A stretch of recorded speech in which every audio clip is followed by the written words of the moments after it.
What's going on, YouTube? Welcome to another episode of Azar Speaks, where we explore life success from a spiritual, mental, physical, and financial perspective.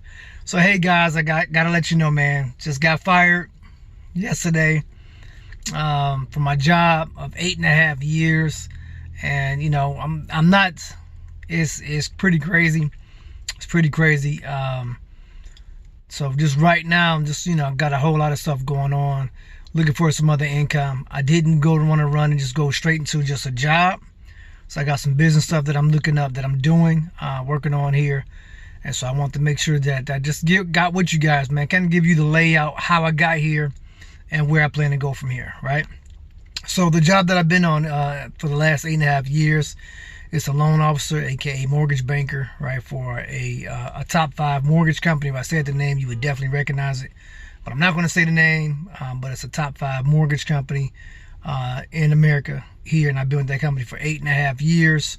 It was, man, what it did for me in terms of helping me to learn about finance, helping me to branch out, the sales aspect of it, all the training and things like that went into. I'm definitely going to miss that. I'm definitely going to miss the people. As a matter of fact, man, I shed a few tears yesterday, not because I was getting fired, right, but because of the people that I'm going to miss, the training, the atmosphere. I've been working for a long time, 34 years, right, doing on 35 years since I was 14 years old. And so I've had the opportunity to work all kinds of jobs, short term, long term.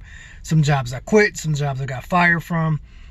So getting fired, I guess, for me, this isn't my first time being fired. And I don't say that to brag. I don't say that to say, man, I just been totally irresponsible and things like that. I know that there's greater on the other side. But the point is, it's not impacted me the way it may impact some other people if you only got fired. You've only been fired once in your life, right?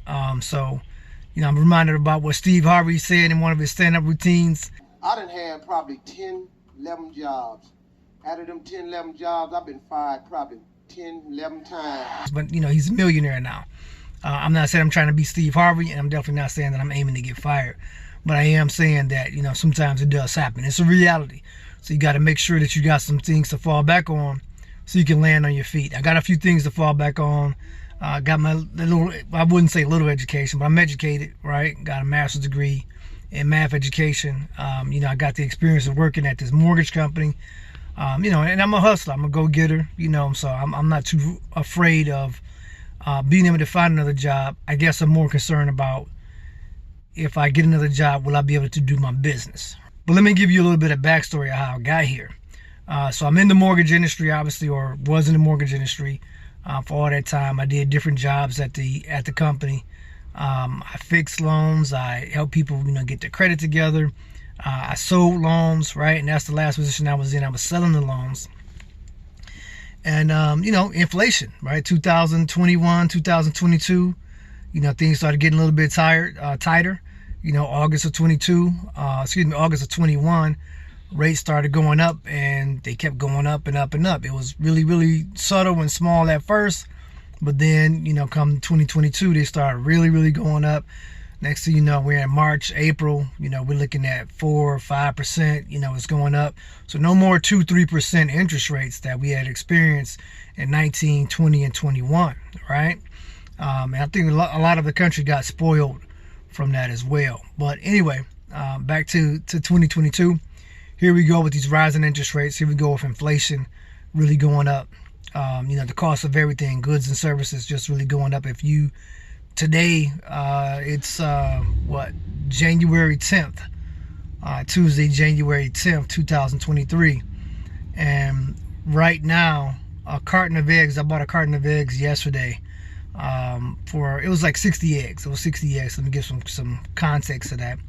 But I paid $17 for 60 eggs.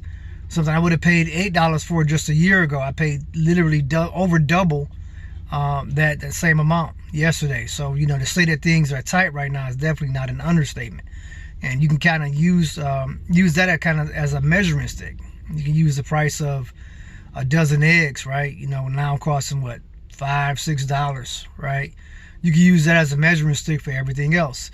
If eggs are going up that much, how much are big ticket items like homes and cars going up, right? schooling, things that you may need. Well, if you need to spend money to get some new appliances, right? What's going on with the economy, right? But the way it impacted me was with the inflation going up. And keep in mind, this is 8.5 years. I've been working 55 to 70 hours a week, 5, 6, 7 days a week. So I would say I average probably 6 days a week. But sometimes I would do 5. A lot of times I would do 7. But yeah, so just really, I was a little bit burnt out. I won't even lie. I was a little burnt out. At the end of the day, I was making some good money. I did make 6 figures. But me and the wife were looking at what we made last year. I made $111,000 last year. But then that was my gross. But I'm the only breadwinner in our home. And we've got 3 small kids, 4 adult kids. I think I mentioned that to you guys before. At the end of the day, after all the health insurances and different things like this, 401k loan that I took out a few years ago to do some renovations on the house, all these things here, at the end of the day, man, we actually netted $54,000. $54,000. So you do the math right there. You're talking about what? 46, like $57,000 more, right? That we could have gotten, but taxes and 401k loan, 401k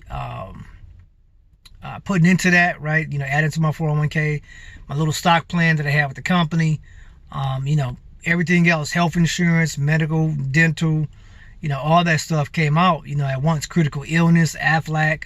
So all these things are coming out of my check each and every week, each and every paycheck. And to see what, when we actually netted at the end of the year, man, it was amazing. And I don't mean it in a good way. But the good news is that, hey, God is good all the time. We have faith in him.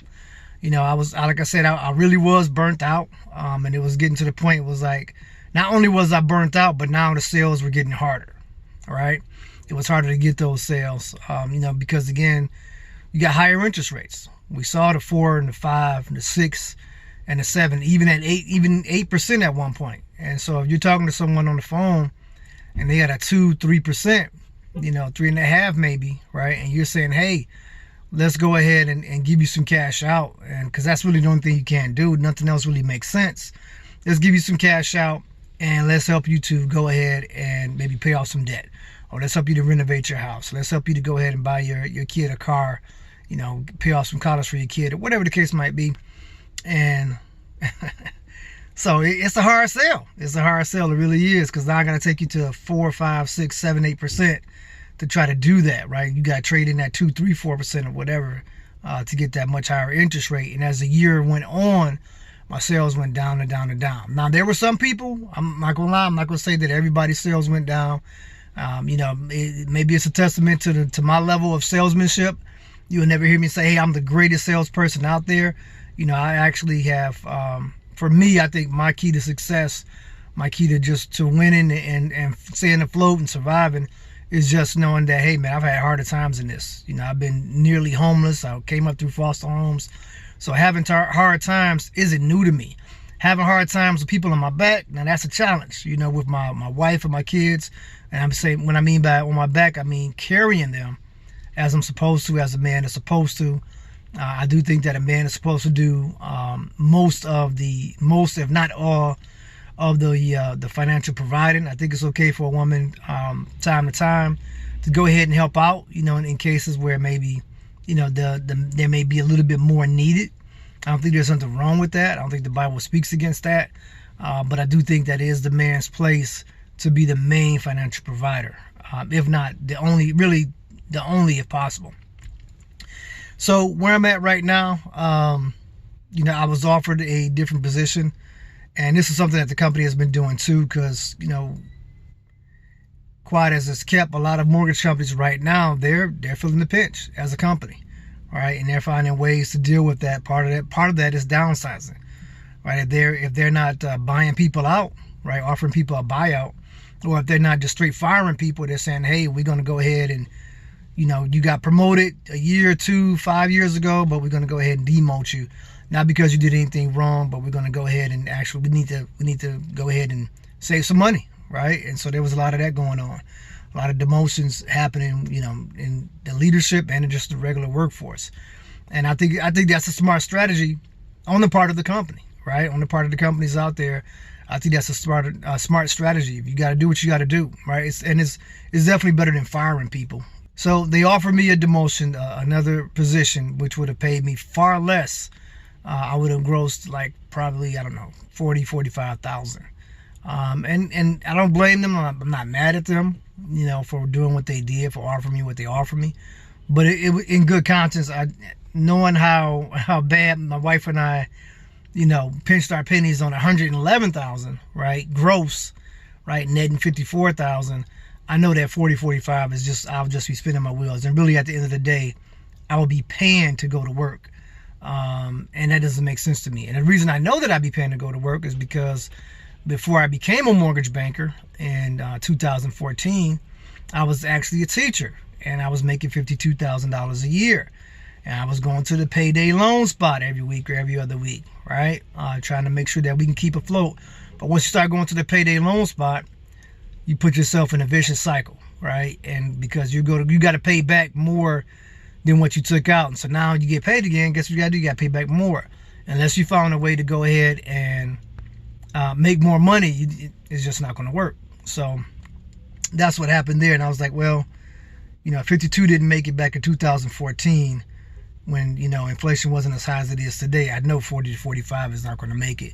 I'd rather go ahead and use that time spending it to find another job, do something different, sell some houses, do some real estate stuff. Now, how do you handle situations like that with your spouse, especially if you're the main breadwinner, especially if you're a man and you're doing for the fam, right? How do you handle that? It's not easy.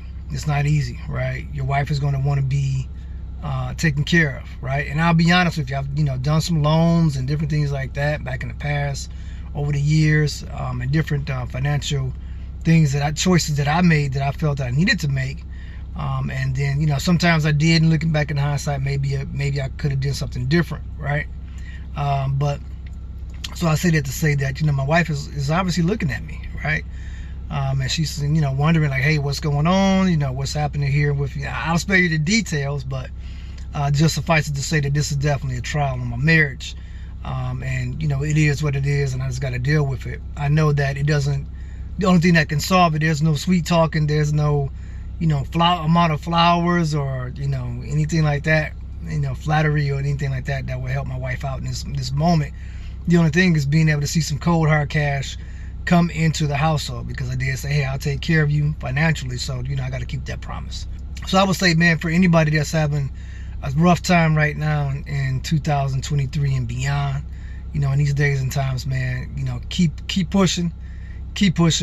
So my plan is to go ahead and do some real estate stuff, continue doing YouTube, doing this, and share my losses and victories with you guys, right? Keep doing that. And then if I need to, I will go ahead and shoot for a job. I'm going to give myself at least a few days, maybe a week, to see what this real estate stuff is looking like. I've done some wholesaling in the past.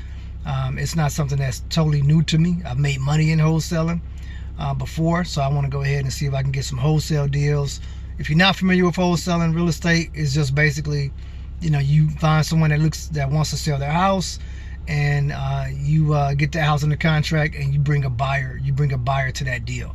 That's the long and short of it. Of course, it's a little bit more to it than that, but that's the simple explanation for it. And so I feel good about my chances of being able to dive back in and really do something like that. And I'm at a point in my life, almost, just a little bit over a year out from 50, that I really want to go ahead and establish something that is going to be helpful to not just myself, but to my family, right? I'm talking about my kids, I'm talking about my grandkids, I'm talking about all 7 of my kids, right? Being able to go ahead and give them something and say, hey man, look, you take care of this, son, daughter, you take care of this, and this business, that business, we're starting businesses together based on their expertise, right? Why not, right? Why not?